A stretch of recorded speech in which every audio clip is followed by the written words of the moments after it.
So now this way around अभी हम basically उसी कोड को एक्सटेंड करेंगे, लेकिन अब मैंने बेसिकली एक छोटी सी प्रॉब्लम स्टेटमेंट अटैच कर दी है ताकि हम अगला मेथड भी डिस्कस कर लें, यानी अगली प्रॉपर्टी भी डिस्कस करें, but now this way around with the help of a particular example. So just first see the problem statement.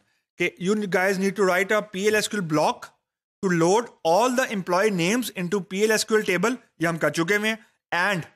And copy the values in another PLSQL table before deleting those values from the first PLSQL table. तो 3 काम करने हैं. पहला काम ये करने हैं कि आपने डेटाबेस के टेबल में से सब एम्प्लॉयज नेम को रीड करके यानी फेच करके PLSQL टेबल में यानी लोकल एरे में लोकल PLSQL टेबल में लेके आने हैं, जो कि हम करके हम कर चुके हैं.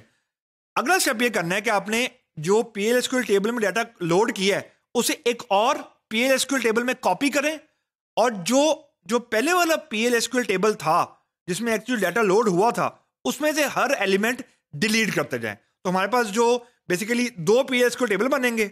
एक पहला PLSQL टेबल होगा जिसमें डाटाबेस में से डाटा लोड होगा, और वो हमारे पास एक PLSQL टेबल हो गया. उस PLSQL टेबल का डाटा हम एक एक करके यानी एक एक इंडेक्स करके दूसरे PLSQL टेबल में लोड करेंगे, और पहले PLSQL टेबल में से वो पर्टिकुलर इंडेक्स की वैल्यू डिलीट करते जाएंगे ताकि हमारे पास वो वैल्यू दूसरे टेबल में मौजूद रहे. यानी पहले कॉपी करेंगे और फिर डिलीट करेंगे. तो ये बेसिकली हमने करना है. So let's proceed with the one implementation of this example. So basic जो स्टार्टिंग कोड है वो सेम है. एक कर्सर डिक्लेयर किया, ई नेम की वैल्यू रिटर्न की. अब मैंने यहाँ पे बेसिकली एक C2 टाइप का वेरिएबल डिक्लेयर कर लिया, और C2 एक टेबल बना लिया, PLSQL टेबल बना लिया. डाटा टाइप उसकी ई नेम है, और C3 मैंने एक वेरिएबल डिक्लेयर कर लिया जिसकी डाटा टाइप C2 है, और एक काउंटर B है, एक काउंटर वेरिएबल है और एक B वेरिएबल है. और फिर मैंने फॉर के लूप की मदद से डाटा लोड कर रहा हूं मैं अपने लोकल वेरिएबल के अंदर. एंड सो उसके बाद C3 के अंदर मैंने डाटा लोड कर लिया. उसके बाद मैंने लूप चलाया. ये वाला मैंने आई हैव ये लूप मैंने स्टार्ट किया. ये लूप वही है जो हमने इससे पहले किया था. अब लूप में मैं 2 काम कर रहा हूं. पहले मैं ये चेक कर रहा हूं कि इफ C3 यानी जो पहला इंडेक्स है वो एग्जिस्ट करता है कि नहीं करता. अगर वो एग्जिस्ट करता है देन मैंने डिस्प्ले करवाया वैल्यू एग्जिस्ट एट इंडेक्स. ये हमारा प्रीवियस कोड था यहां तक. Now let's see. अब हम ये कह रहे हैं C4 ऑफ B, यानी एक और मैंने वेरिएबल डिक्लेयर किया colon equal to C3 of B. Now look at this very interesting statement. C3 of B mean कि अगर C3 ऑफ 2 एग्जिस्ट करता है, जो कि करता है, तो C3 ऑफ 2 की वैल्यू कॉपी कर दो C4 ऑफ 2 में.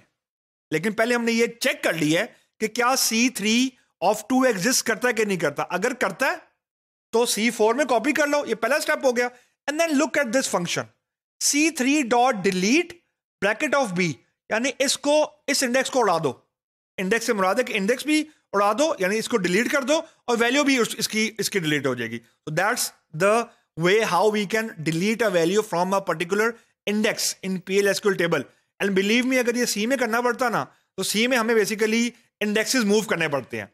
अगर मैंने for example 8th index delete करना है तो ये it's a logical deletion, physical deletion नहीं है. तो 8 को अगर मैंने डिलीट करना है तो 9 को मुझे 8 की पोजीशन पे लेके आना पड़ेगा, 8 को 7 की पोजीशन पे, 7 को 6 की, and so on. That's a lot of a traversal. लेकिन यहाँ PLSQL में हमारे पास बिल्ट इन प्रॉपर्टी है डिलीट की. उसके बाद मैं DBMS आउटपुट करवा रहा हूं value is deleted eight index.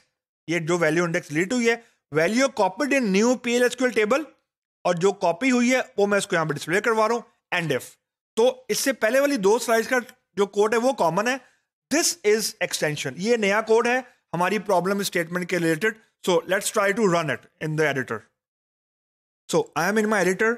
So this code will remain basically the same with, and on top of it I will add this code. और ये मुझे ऐड करना है वैल्यू एग्जिस्ट के बाद. वैल्यू एग्जिस्ट हो रही थी यहाँ पे, एंड नाउ लेट मी सी. तो अब मैंने ये डिलीट कर दिया एंड लेट मी सी.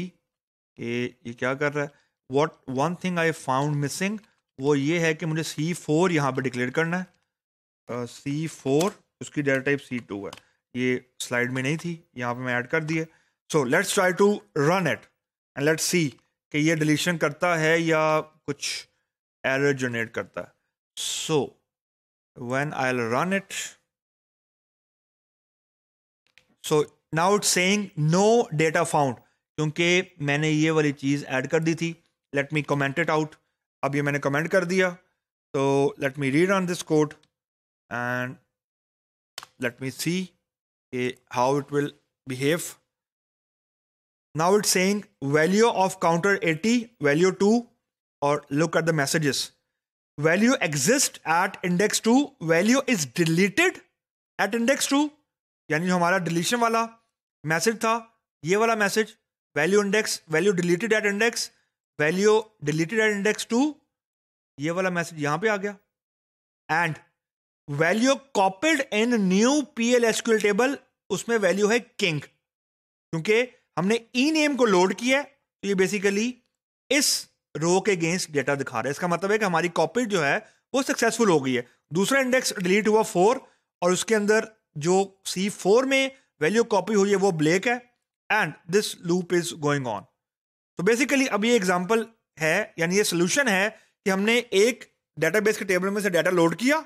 एक कॉलम का, मल्टीपल कॉलम भी हो सकते हैं. मैं सिर्फ just to keep the simplicity मैंने एक कॉलम रखा है. उसको PL/SQL के टेबल में लोड किया और मैंने एग्जिस्टिंग PL/SQL टेबल जो है, यानी PL/SQL टेबल, उसको उसका डाटा मैंने एक और PL/SQL टेबल में कॉपी कर दिया. और फिर मैंने कॉपी करने के बाद प्रीवियस PL/SQL टेबल जहां से कॉपी किया था, डेटाबेस का टेबल नहीं, PL/SQL टेबल, उसमें से मैं वो जो इंडेक्स है वो डिलीट करता जा रहा हूं. तो this is a very handy method, delete. And this is the way how I can delete my index from the particular PL/SQL table.